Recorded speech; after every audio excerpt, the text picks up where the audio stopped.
of that, the reason I'm not disputing that, because I got a friend who do that. He want me to give him the answer that he wants this nigga send. So I'm not doing that. But you never gave me no answer. You went to Rush Limbaugh. You went to the United when we all took a knee together. I asked you about the time Jerry Jones said, you better not take a knee or you won't play. How do you feel about that? Did anybody take a knee? Because they better not have. Goodness. Mike, I just answer the question with a question, Mike. Mike, I'm reading the exact quote. Mike, let me read you an exact quote. Right. I will not tolerate players taking a knee. If they do disrespect the flag, they will not play. That's what I'm saying. So if your owner tells you that, and you want to get paid, knowing football don't even got guaranteed contracts, are you going to take a knee and risk the money that you're guaranteed for that week? That's what I'm asking you. Well, first of all, this is my nigga, Mike. You my nigga, Governor Irvin. The damn knee. You ain't gonna sit Mike down. Let's say, well, no. Y'all want to talk real? Let's talk real. Second of all, that was a hypothetical, and Jerry said disrespecting the flag. Nobody was disrespecting the flag. So that's what I'm talking about. The whole subject got hijacked and taken somewhere else to try to come up with some determination to say, oh, his man must be racist, that man must be racist. There were no Cowboys taking a knee. So we got here on a roundabout. If Jerry had cut 3 or 4 Cowboys for taking a knee, then we can have this conversation and I would be open with having it. But he cut nobody. So now we just huffing and puffing at the win. There's nothing here. Okay, and then real quick, last topic before we switch gears, go to break and discuss basketball. So it's going to mark the first time since February 2021 that End racism will not be written in the Super Bowl end zone. For the Super Bowl, it will instead include the phrases choose love and it takes all of us. The change was reportedly conveyed internally to high-level employees earlier this week. Mike, what do you think of that phrase being removed for the Super Bowl? Wait, say that again? Yeah, so usually in the end zone, it has end racism, but they're instead changing it to choose love and it takes all of us. So just what are your thoughts on that being removed and instead saying that? That's interesting. That's very interesting. I mean, because people going here again, everybody will tie all of that in with Donald Trump going in the way, right, and all of this stuff and everything. And why are we saying choose love and not the end racism? Racism, that white people don't have to deal with racism. You see, so now you take that off, and then you with this administration change and all the things that circulate around it, and you can see when people start questioning, oh, why are you doing that now? I like the slogan, choose love, because we are dealing with, seems like a lot of hate in this world. So I like the slogan, choose love, but I love the slogan, in racism. That's the reality that we need to talk about. And I always say this, there's a shame and a blame for people. White people don't want to continuously talk about racism because they want to raise their hand and say, that wasn't me. It wasn't me. It was my ancestors. It was my... Okay, right. We understand. But somebody got to pay for the price, for the wrong. I definitely feel that. I like that, Mike. I'm dead ass. I feel that 100%. That's just the reality of it. That's why I be telling y'all about the way I get my reparations. Yeah. You got that. Word up. I get mine. I feel that, Mike. I feel that. Yeah. I feel that on this level, nigga. Word up. I feel that on this level, nigga. I thought Killer did like this with a pink horsepower in his hand. Nah, I wish I did have one. I got one too. But this ain't even a pink horsepower situation. Mike, let me ask you a question. How do you feel about when players was taking a knee during like that whole period, Colin Kaepernick and everything else, because of the racism and because of police brutality or whatever they were standing for? What was your opinion on that? Right. But this is what I'm talking about. Now, this is what blows my mind. Now, had honestly, guys, had say something had happened to a lot of animals, a lot of dogs, and the players were saying, "Oh my God, we're treating animals terrible. We're gonna take a knee on this." Everybody in this country would have said, "That's right. You would take a knee till we treat these animals right. We got to treat these pets right. They're worth it." But when you take a knee to help a brother, oh my God, it means now you don't want to be in this country, get out. You don't want to respect the flag, get out. That was absolutely. The whole idea got hijacked. It got raw. The man, Colin Kaepernick, was taking a knee after consulting with the military. After consulting.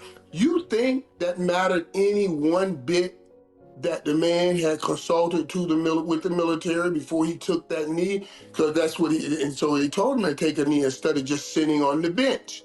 That was the disrespect. So he did that out of respect, and everybody considered it disrespect. They got hijacked and robbed because it's another way of trying to say, we'll help anybody except you niggas. Yeah, that's the reason I asked you that, because young man Jerry Jones said he's not tolerating niggas taking knees. And they will not play if they take a knee. And that's your man, so I was trying to figure out how you felt about that. Because that's your man. Is that your man? Is that your man? Yeah, oh, no doubt. Jerry's still my guy. Jerry's still my guy. And to that, because we talked about this. I'm straight up with you guys. I'm pondering and wondering on it. Let me tell you why. I remember when I first got into working with the ESPN. The first person I was working with was Rush Limbaugh, right? We came in the same time at ESPN. Rush Limbaugh and I became very good friends. Rush is passed already. We became very good friends. And I found, going into that, everybody told me, Rush Limbaugh's a racist. He just what he does on his radio show. Don't say a word to him. My thought, and I said to them, I said, guys, I don't know Rush. I don't know him. I'm looking forward to meeting him. And I said, I'm coming with baggage. Every one of us got baggage.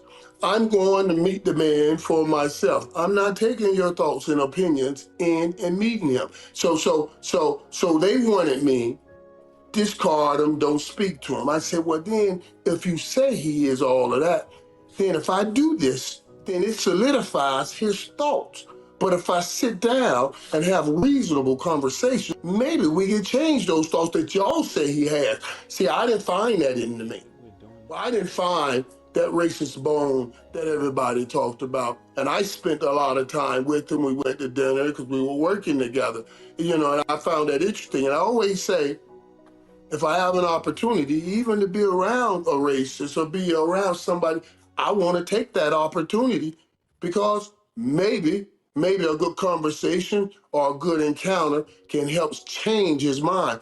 And we got to change minds. We're going to keep living this world. Mike, I asked you a question, Mike. Mike, I don't know how we got to Rush Limbaugh. Mike, I said Jerry Jones. I'm telling you, you can't ask me a question, and then when I take you somewhere, you got to. I'm down to go on the trip if we end up where I don't mind taking the scenic route if we going to end up where we're supposed to go. Yeah. If I want to get from Houston to Dallas, and you taking me through Conroe, Texas, and everything else instead of going straight up, I'm fine if we end up in Dallas. Right now, we are in Corpus Christi. Yeah, like we didn't get to Dallas, nigga. That's what I'm trying to say. I'm trying to get to Dallas, Mike. What is up with when Jerry Jones said niggas can't take a knee? Jerry Jones, Jerry Jones said we decided as a team to take a knee.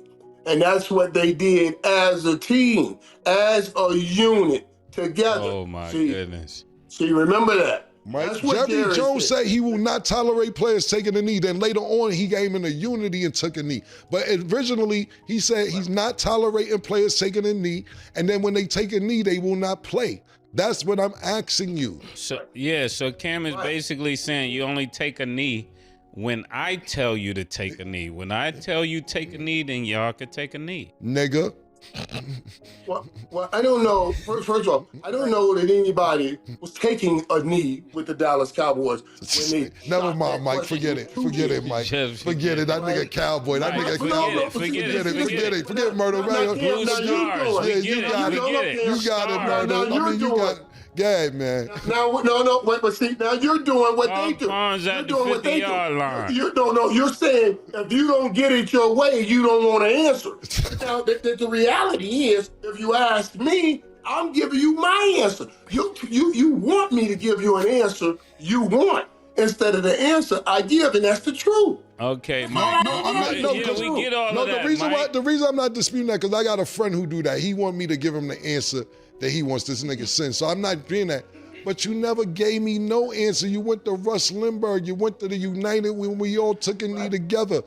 I asked you about the time Jerry Jones said, you better not take a knee or you won't play. How do you feel about that? Did anybody take a knee? Because they better not my have. Goodness. Mike, He I got just the answer Mike, the question reason- with a question, Mike. Mike, I'm reading the exact quote. Mike, let me read you an exact quote. Right. I will not take. I will not tolerate players taking a knee. If they do disrespect the flag, they will not play. That's what I'm saying. So if your owner tells you that, and you want to get paid, knowing football don't even got guaranteed contracts, are you going to take a knee and risk the money that you're guaranteed for that week? That's what I'm asking you. Well, first of all, This is Jerry my nigga, huffing Mike. and You my nigga. Governor Mike, put the Irvin. damn knee. You ain't gonna sit Mike down. Listen, no. Y'all want to talk real? Let's talk real. Second of all, that was a hypothetical, and Jerry said disrespecting the flag. Nobody was disrespecting the flag. So that's what I'm talking about. The whole subject got hijacked and taken somewhere else to try to come up with some determination to say, oh, his man must be racist, that man must be racist. There were no Cowboys taking a knee. So we got here on a roundabout. If Jerry had cut 3 or 4 Cowboys for taking a knee, then we can have this conversation and I would be open with having it. But he cut nobody. So now we just huffing and puffing at the wind. There's nothing here. That's what I'm saying. That's all I'm saying. Mike. So we can take it where we gotta take it, but that's what I'm telling you is I didn't see that. Nobody disrespected the flag. If Jerry would have cut somebody, then you could say, man, Jerry must be racist. Because that's the way this conversation must be trying to go. But I don't see that in Jerry. Okay. I'm stressed out, 1, by this conversation, and 2, Jimmy Butler's news landing spot. Wait, I gotta talk about Go this. ahead, I man. have to talk about this Go ahead, because go. Governor Michael Irvin, your soliloquies and your thesis statements are phenomenal, Mike. Yeah, that nigga might as well run. Yeah, bro. you got my vote. You hear me? You got my vote. And I don't vote like that, but you got my vote. Can I got vote an from another invitation, state, right? Mike? Can I vote Mail from me. another state? Hey, let me ask you guys something, because I do have some invitations on my desk to attend some things with Trump. That Trump is asking, and people are asking for the Trump part. So now, do I attend those? Do I attend this event and try? And what do y'all think on that? Should I attend these events? Wait, Mike, I want to talk about the end racism, because when we talk about racism, are we talking about just the hating of black people? Does that include the Latinos? Where are we going with the hate racism? I mean, yeah. No, end racism. Right. We talk black and brown and all color people. All right. So yeah. In racism, but y'all know who has the problems. It's really us, right? All right. So when we talk about end racism, why don't we just say stop hating blacks? Why do we have to charismatically go around what you're really stating, passive aggressively saying what you're really saying? If it's really stop hating on blacks, do you understand how powerful that would be in the end zone. Stop hating on blacks. That's what we're trying to say. That's the real thing. That's why you got me here. For the objective perspective. Shout out to my boy Star Report. You know, stop hating on blacks is what we're trying to say, because these are the people that are really going through this. Like you said, people say they have nothing to do with it. That was last generation. That was my ancestors. But you want them to do something to make up for it. Just stopping it right now, ending racism right now, won't help unless you go back and do some help towards those things. We was talking about being traumatic and going through trauma and things of that nature, right? So if you just giving me more pause trauma today, that doesn't change what happened before, because that's kind of where you're getting a behavior from that you don't like. So not only do I not like the in racism, I don't even like the joint about love, because when you talk about love, everybody's definition of love is not the same. So when you use this brand word of love, like me, I got married, but my definition of love was like, I'm walking with you with my hand, with your hand. That's love.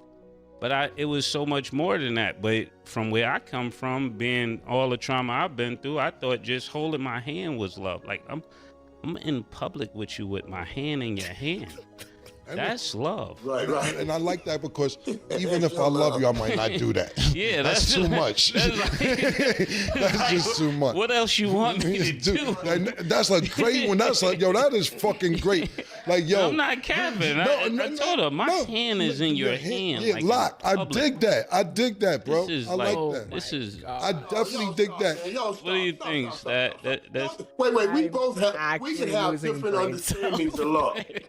No, I get what Mother's saying. Wait, no, Mike, hold on, Mike. Hold on. What he's saying is, we grew up into great adults, but at that particular time, coming from where we came from, that's a big deal. that was like love. That's in love. Yeah, exactly. So Hand I in get hand, I get pause. that. I like that. But Mace, Mace, here's why we have to discuss what is love. And you're absolutely right when you talk about just that big brand word, because we all consider love something different. We attach it to our yesterday as we walk into our tomorrow. So how your dad loved you is how you think love is. How her dad loved her is how she think love is. So you think being strong and not holding her hands is being love.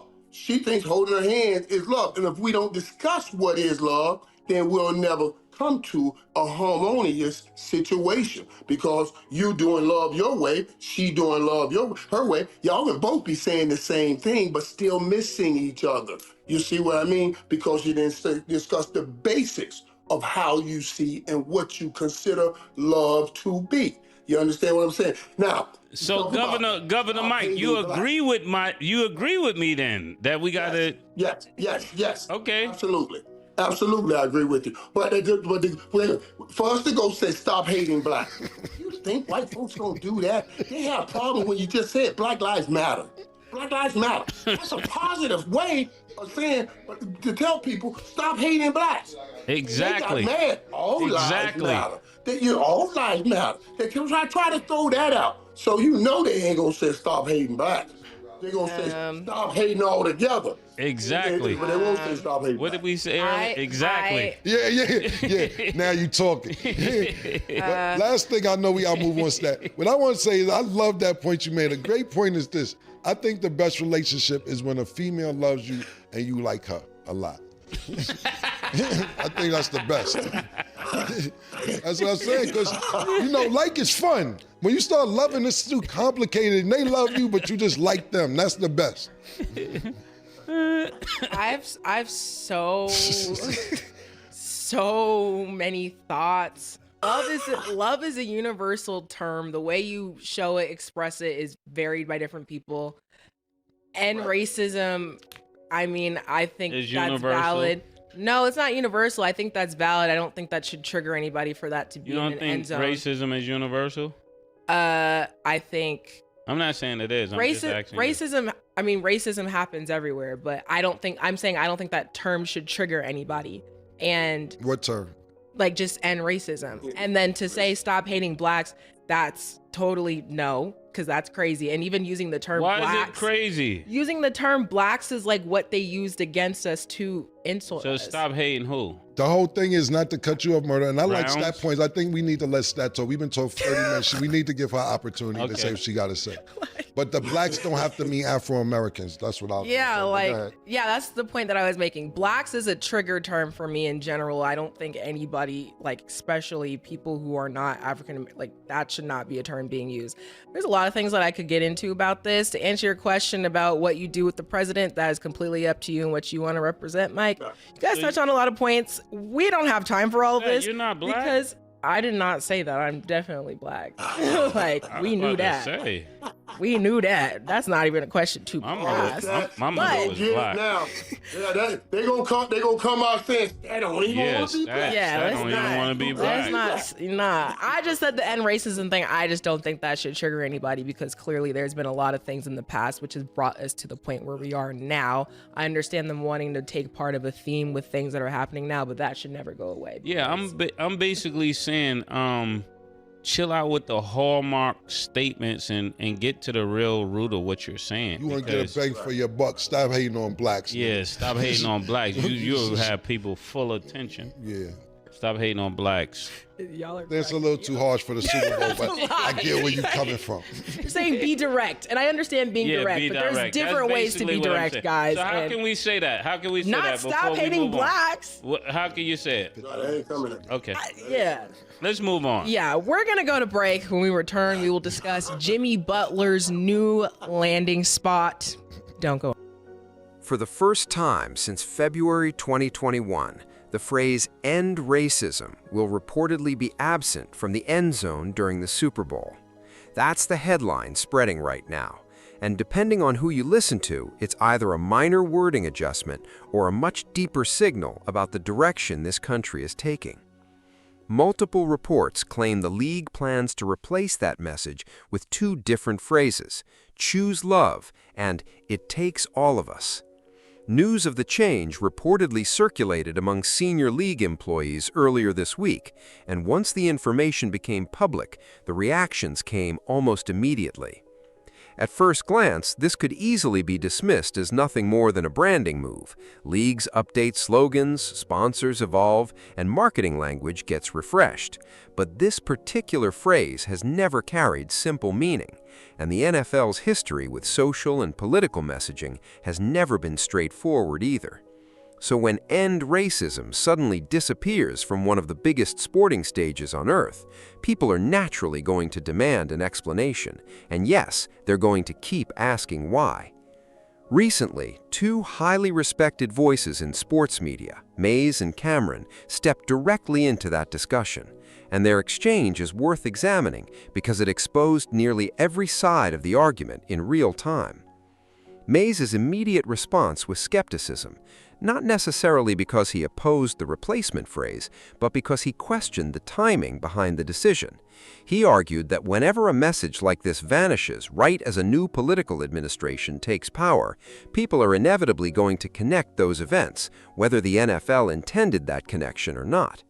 He had no problem addressing the obvious elephant in the room, linking the decision to the current political atmosphere and the larger national conversation surrounding race, protests, and corporate messaging.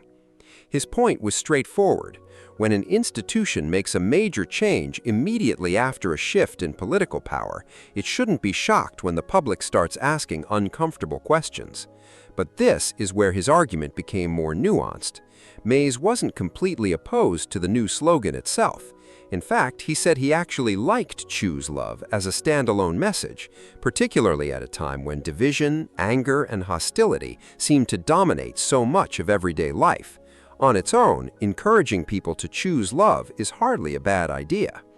His issue wasn't necessarily what the league added, it was what the league removed to make space for it. "End racism" wasn't simply a feel-good statement. It was direct. It identified a specific problem. And from Mays's perspective, replacing something that clearly identifies the issue with something broader and less specific could look less like progress and more like a deliberate softening of the message. He pushed that argument even further by addressing something many people are reluctant to acknowledge. He discussed how uncomfortable people can become when racism is directly named, particularly when they feel an immediate urge to separate themselves from the accusation. Most people don't want to believe they're being blamed for something they personally didn't commit, but identifying a problem doesn't automatically mean accusing every individual in the audience of causing it. It means admitting that the problem exists in the first place. And when a direct statement like "end racism" is replaced with a softer, universal message, such as "choose love," there's a legitimate concern that the responsibility becomes easier for everyone to ignore. Cameron approached the issue from a completely different emotional perspective. Instead of concentrating primarily on the political implications, he focused on the reality that the world could genuinely benefit from more love right now. And encouraging people to embrace that idea isn't automatically wrong simply because another message was previously there. Even so, Cameron acknowledged that powerful words never operate in isolation. The second you place a message on a platform as enormous as the Super Bowl, people are going to interpret it through whatever political, cultural, or personal lens they already carry.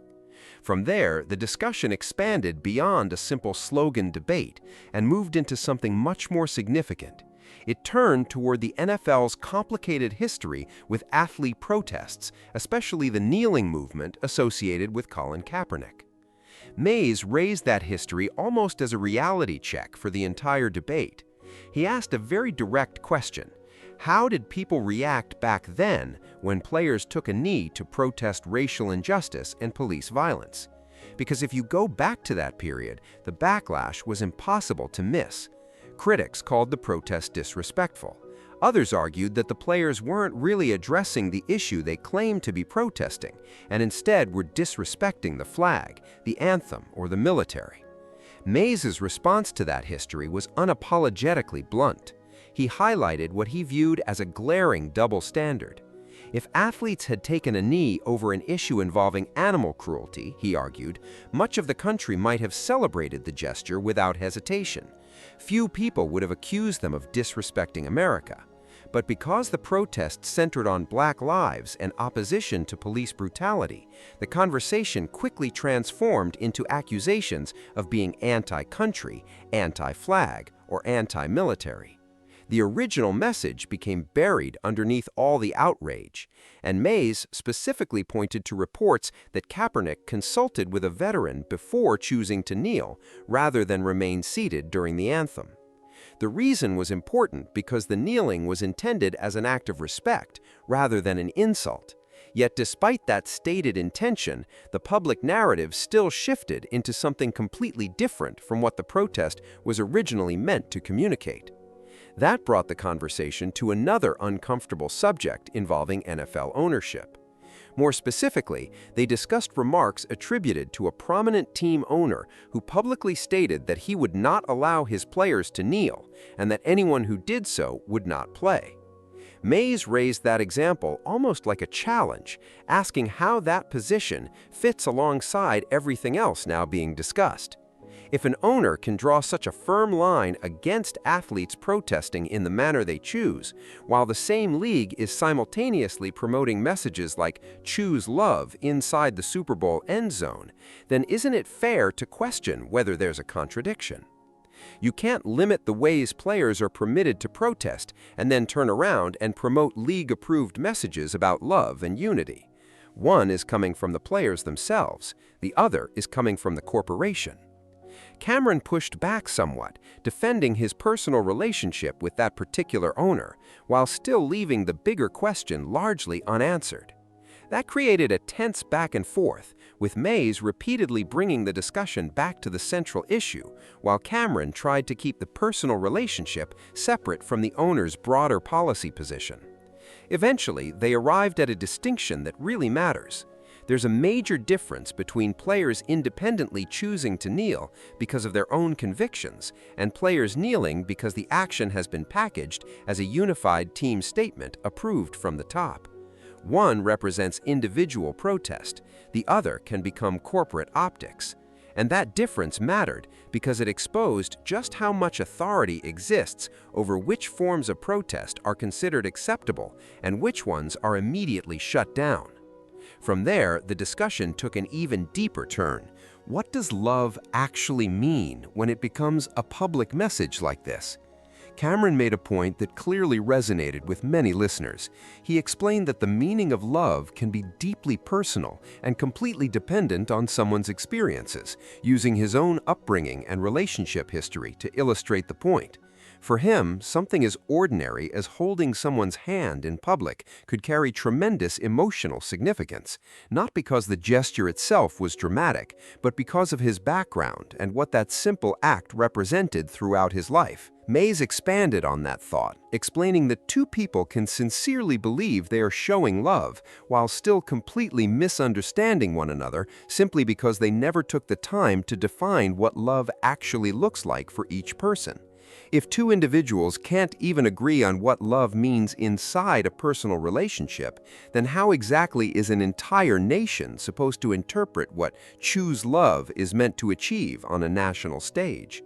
That question followed the conversation because if the objective was to unite millions of people behind one common message, there's an obvious problem. Love is such a broad and personal word that it can mean something completely different to every person who sees it, potentially defeating the entire purpose of creating one unified statement.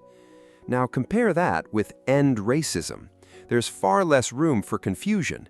The meaning is direct and unmistakable. It doesn't require everyone to create their own interpretation, and that's precisely why some critics see replacing it with something softer as a step backward rather than a natural evolution.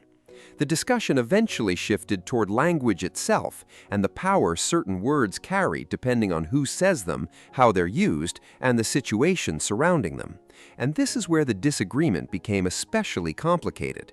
Should the message be even more specific? Should it directly identify the communities facing hatred instead of relying on broad, universal language?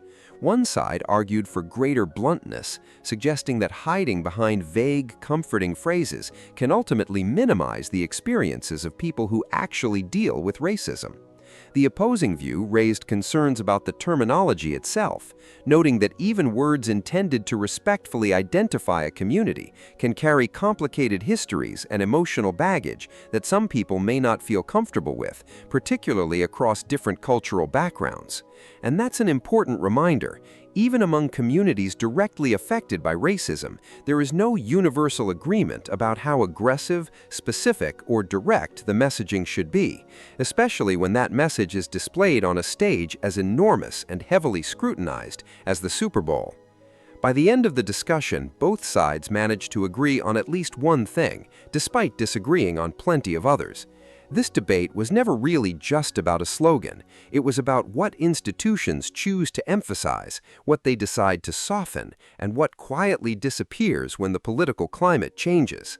Whether "choose love" and "it takes all of us" ultimately carry meaningful substance or simply prove easier to display on a football field than "end racism" ever was, will remain a question long after the Super Bowl is over. And honestly, that is the real story here. A few words painted inside a football field may seem insignificant compared with everything happening around the world, but the reaction to this change proves that symbolic language still carries serious weight, especially when sports, politics, and America's unfinished conversation about race collide. Whether you view this as an overdue move away from divisive language or as a quiet retreat from a message that needed to remain visible, one thing is undeniable. People are watching, and they aren't going to let a change like this pass quietly without demanding answers about why it happened and who ultimately benefits from the timing. If this breakdown helped you understand what may really be happening beneath the surface, leave your thoughts in the comments and tell me where you stand. Do you think the league made the right decision by changing the message, or do you think something important was quietly erased?